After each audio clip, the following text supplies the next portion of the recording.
Hello, my name is Starlight. Welcome to my YouTube channel. And if this is your first time watching this video, welcome. I hope you enjoy. And before I get started, I do want to reach out to all of you and see how you are doing. I hope you're taking really good care of yourself. And I hope you were able to get out in nature somewhere.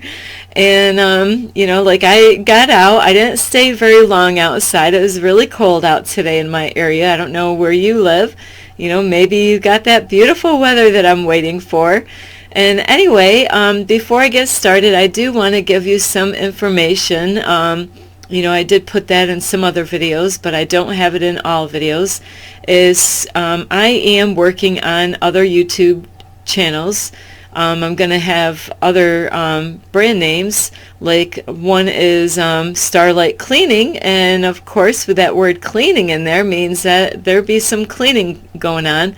So I'm going to actually have videos on how to start your own cleaning business for like houses or like offices. And also, like tomorrow, I'm going to have a video I'm going to be making, but I don't know when it's going to get sent out. And I'll be spring cleaning. I started today on spring cleaning. I did have my own business, and that's what I did most of the day today was spring clean. And so I will be making videos on how to clean things. And also I will have another channel on Starlight Art Gallery. So these are two things that I wanted to do before anyway. So before I even decided to just have Starlight as a YouTube channel. So anyway, I hope you are interested in maybe arts and crafts or how to clean different things. Or even maybe start a cleaning business of your own. So those are different things that I will be working on. And then anyway, before I get started, also, if this is your first time and maybe you're new with YouTube, you can always like my videos. It doesn't cost anything. Or you could share. I'm not going to charge you anything for that either. And I know when I was watching YouTube videos a long time ago, when I seen that subscribe button, I thought, how much money does that cost? That doesn't cost anything. So feel free. That means that you'll have me on your device, like whatever, a laptop. I don't even know all the devices these days. Your phone, or a flat screen like I have. Those are the three things I have for, getting YouTube. And you also can click on the little bell. That way then you can get, don't miss out on any of my videos. That way they will come all the time, so you'll get notifications on that. And anyway, I really hope everybody is doing great. And also you can get in touch with me on Facebook at Kathy with a K Dingman Starlight, or on Instagram at 1995 Starlight. So those are two ways that you can leave me a message, or down below, especially right on the YouTube video itself, that would be very helpful. And I do notice that some of you do leave nice messages on Facebook. Thank you, all of you, for loving and supporting me. I really appreciate all of that. So anyway, today is going to be a little bit of a different topic. I've really thought about doing this. I really haven't really done like a video like this before. I did one before, but that was a long time ago, and I didn't have it labeled properly. So now I'm gonna. This is why I have I've been working today in my bedroom space, is to kind of have different backgrounds, and I wanted to use this background. As you see behind me, it looks like three people there. And, you can't really tell, but those are actually four Earths in the air. And that was a dream I had years ago. And really, altogether, there's 5 Earths there. So that's why I wanted to set up in this spot. I do have other backgrounds that I've been working on. So then, I don't want the same background. I don't want to bore you or anything. I do want to keep things interesting and going. So that's what I'm all about. And anyway, today I'm going to talk to you about and this is going to be split up. I won't be able to do it all in one sitting, a lot of you might not even want to click on if you've seen how long it will take. So because I don't know how long it's going to take, today is going to be part 1, and this is about my spiritual awakening. So I'm going to start this video when it all happened, the year.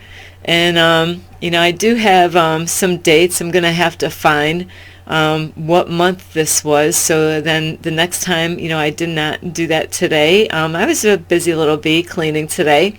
So the next time I will have the date when this happened. It's probably right below me where I am, because I do have a bunch of notebooks that have dates, like when these things did happen. And, I did save the dates all the times when I was in and out of the hospitals.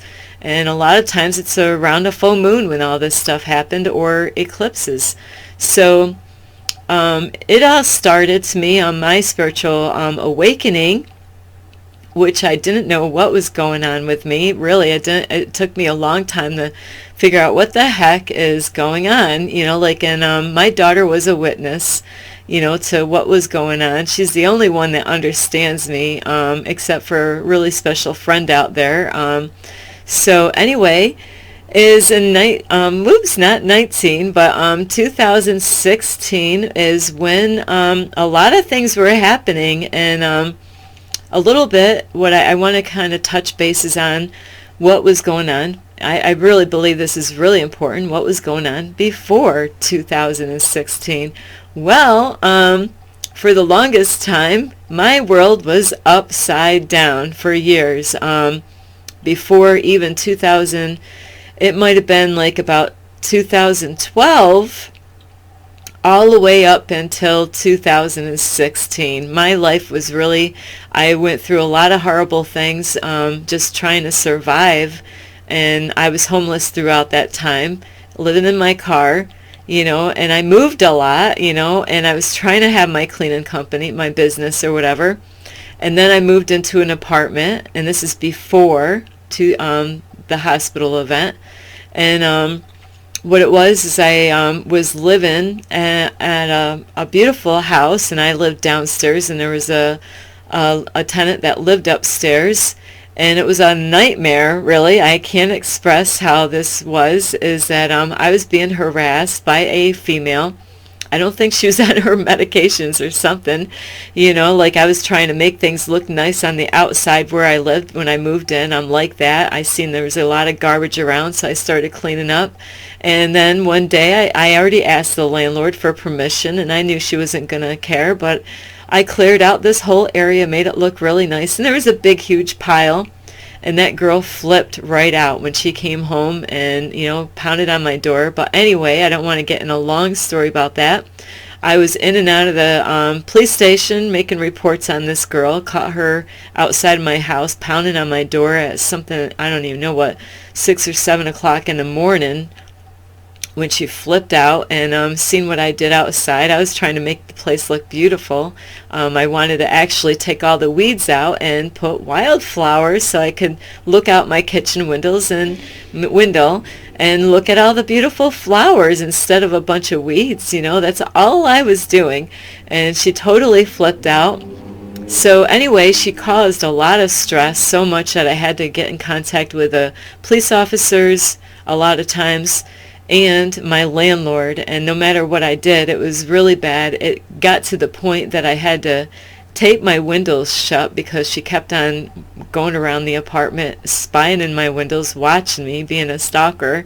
I used to dance with my window open, thinking there's nobody out here, I can do this. But then I found out that she was actually out there watching me. Didn't even know it, until I found her. She left some things out on my porch where she was sitting. So anyway, it was horrible. She caused a lot of stress. So I had a big build-up, like just struggling the whole time for all these years.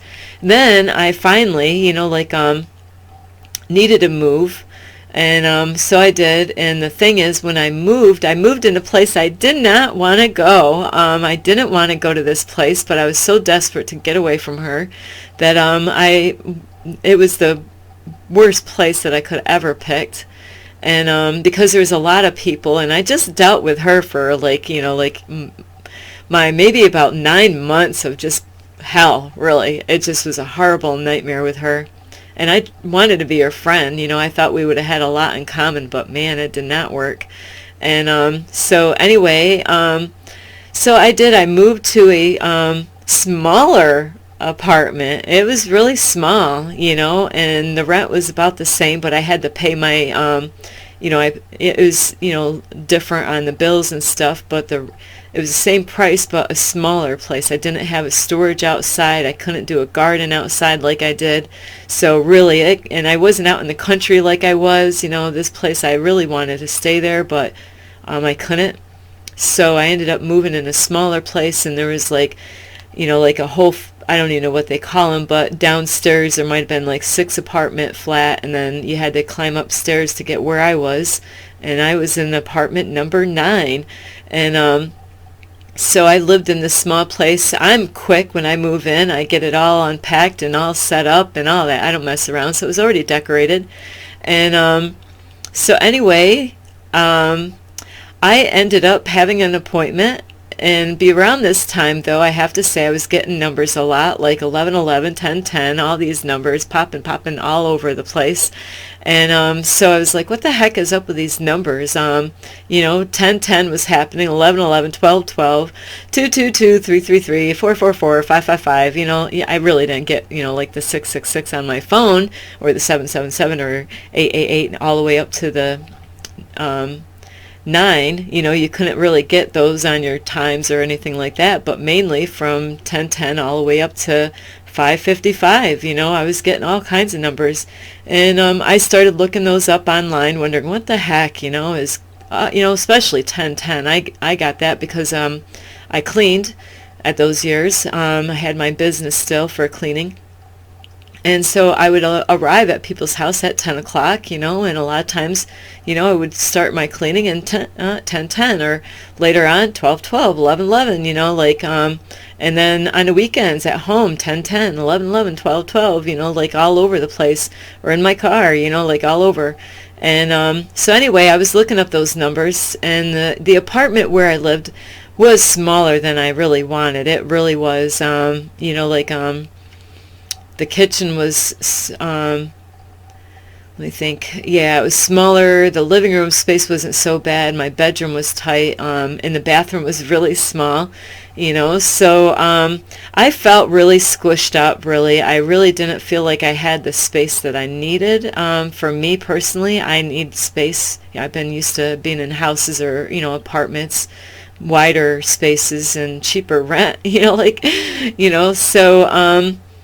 Anyway, that was going on before my whole thing that happened. Then I had an appointment to go to my doctor's, and I had a lot of weird symptoms going on when I was living at that with that. Well, I didn't live with her, but where I was living, where I was in the hospital, I was having some kind of problem going on with myself, where I didn't know what the heck was going on. It wasn't really good. I was having breathing problems. She caused so much stress.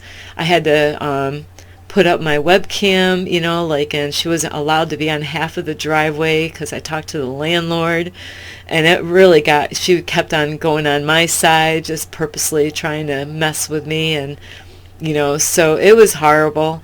And, I don't do very well when that comes, so she caused so much stress. I ended up going, having problems with my mental, my mental,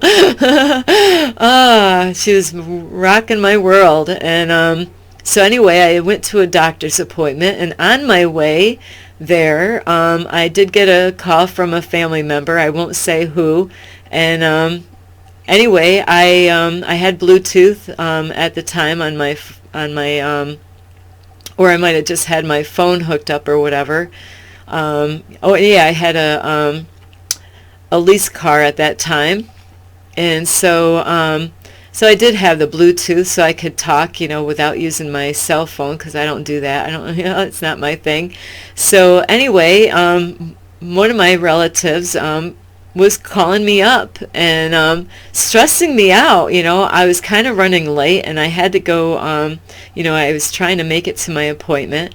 And before I know it, he's stressing me right out, like yelling at me, and all this stuff, causing, triggering stuff, and I ended up hanging him up on the phone. I'm like, couldn't handle it. So I did. I had a lot of going on, like before, during, and after. So I do believe those things really matter when, you're trying to figure something, what happened before, what caused it all. And when I got to my doctor's appointment, tripping thing happened is that because I was so much under stress, and moving in a tight apartment, that by the time I got to my doctor's appointment, I was breathing heavy. I was having I was boiling. I was so hot. By the time I got to see him, like I had to wait for the appointment, of course.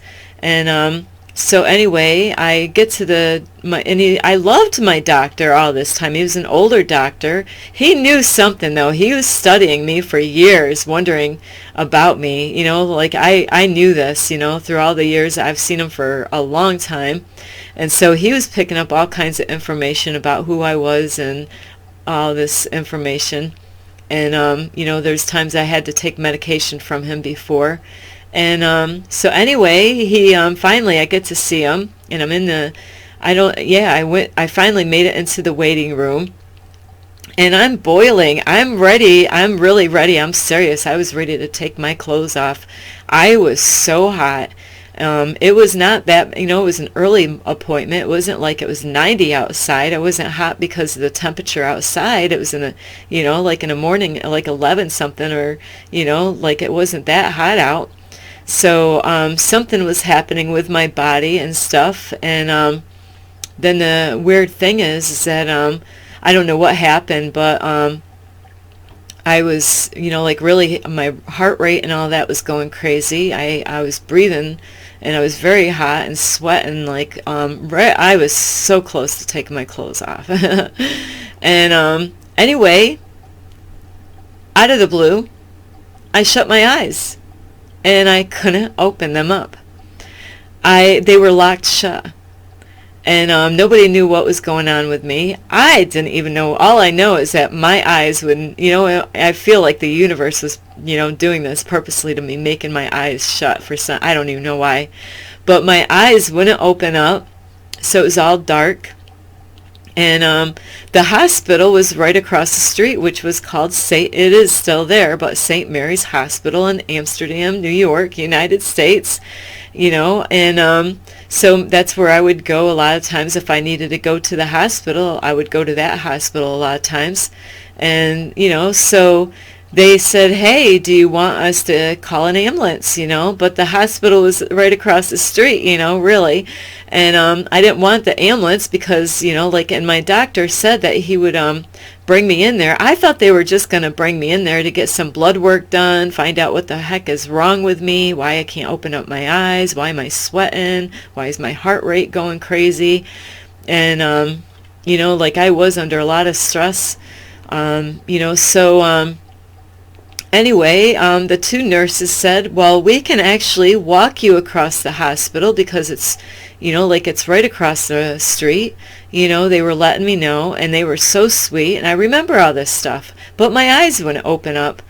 And I was like, okay, like I'll do that or whatever. And my doctor said, they'll take really good care of you. Well, to kind of backwind a little bit on this is that my daughter just came out of that hospital a week ago before here I am. They're sending me there. She was in the mental hospital where they lock you up.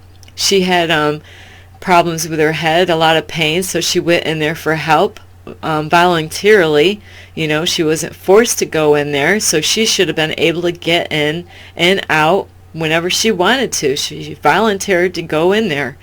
And find out before I ended up getting to my doctor's appointment, my daughter told me that they locked her up in there and they were trying to keep her in there. They didn't want her to get back out, and that she went through some horrible stuff in there when she was in there.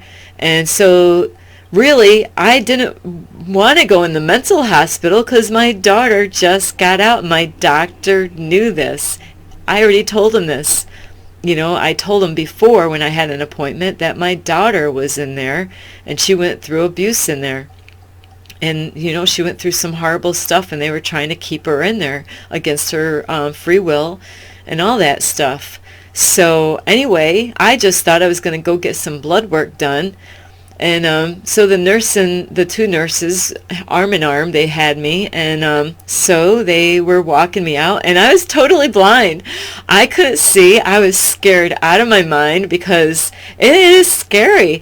I couldn't open my eyes up. I can't tell you why. I don't even understand why.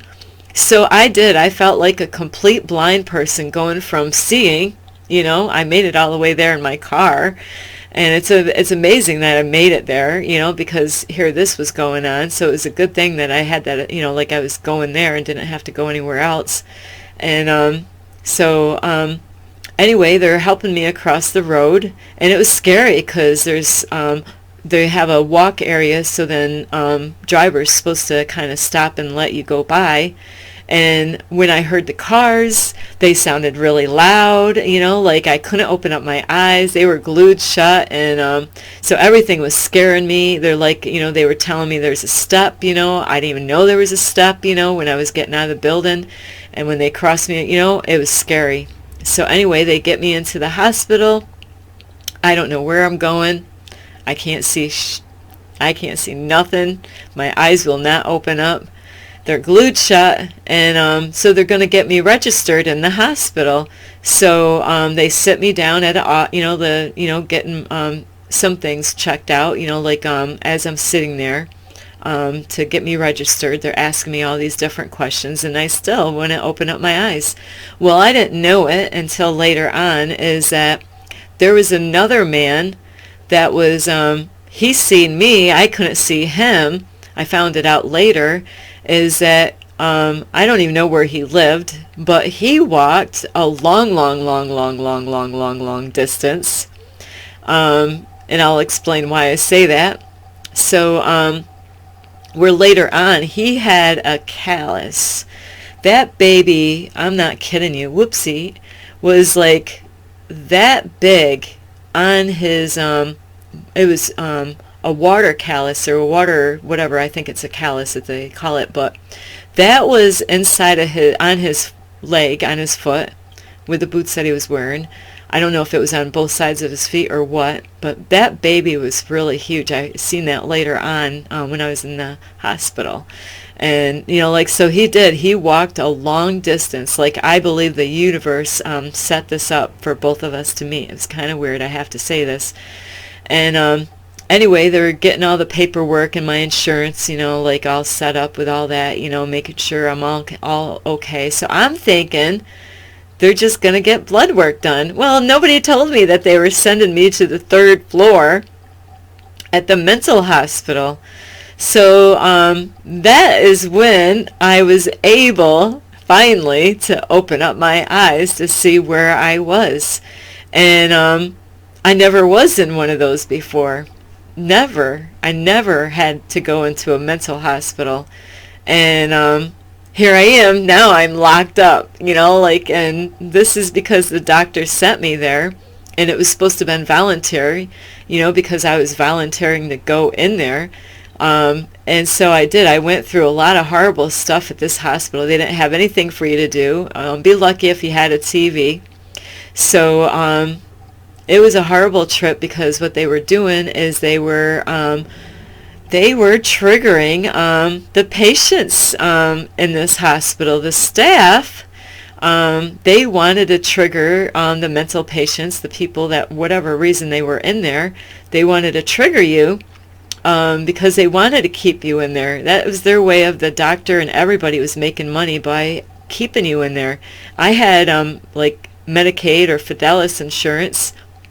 So it wasn't coming out of my pocket, but the government was paying for this, for me to be in that hospital, So they were neglecting people. They would purposely do stuff just to mess with you. It was really horrible. And what they also were doing, and this is my first time, once I realized where I was I used to bring my cousin there. because she had problems, so I never wanted to be in there. I seen this people that were in there, and the kind of, like, it's weird, like I've seen movies about this stuff. Now I'm in one, I'm actually in one of the movies. So anyway, throughout this time in the hospital is that that guy that seen me come in, that I couldn't see him, I ended up meeting him, and he had beautiful blue eyes, and he was all upset because he had deep blue eyes, and nobody wanted to look him in the eyes. And so, I don't know what he was going through, why he was in there, because a lot of times people go in these hospitals for all different reasons. Maybe they're suicidal, maybe they had some kind of thing that was going through. So anyway, he had beautiful eyes, and the horrible thing that was going on in this hospital is that they were trying to trigger people so they could inject you with a needle and keep you in there longer. And the other thing is that they were trying to more or less say you cannot get out of this hospital unless you get on some kind of form of medication. So I didn't trust any of these people. My daughter just came from there. And so anyway, it just that I had a connection with that guy, and nobody would believe me. I told my therapist this later on, is there was a lot of twisted stuff going on. My son and his wife came to visit me because they found out I was in there. And so when they came in, I wanted this guy, Peter, to come with us because we were having a good connection and good communication and stuff like that going on. And so I wanted him to come with us, but the staff didn't like that him and I were getting along.